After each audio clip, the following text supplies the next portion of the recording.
বরফে ঢেকে গেছে অস্ট্রেলিয়ার দক্ষিণ পূর্বাঞ্চলীয় রাজ্য নিউ সাউথ ওয়েলসের অরেঞ্জ শহরের চারপাশ। শীতের শেষ ভাগে তীব্র তুষারপাতে বিপর্যস্ত জনজীবন। কোথাও কোথাও বরফের স্তর জমে বন্ধ হয়ে যায় যান চলাচল।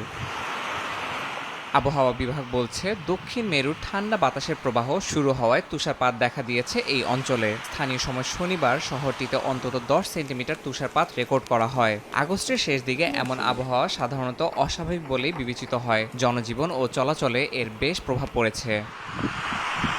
অস্ট্রেলিয়ার নিউ সাউথ ওয়েলস আর ভিক্টোরিয়া রাজ্যে ঝড়ো বাতাস, ঠান্ডা এবং তুষারপাতের কারণে জরুরি সতর্কতা জারি করেছে স্থানীয় আবহাওয়া বিভাগ। তবে অনেকেই শীষের শেষ ভাগের তুষার উপভোগ করছেন। বাসার সামনে বরফ ছুঁড়ে আনন্দে মেতে ওঠে শিশুরা।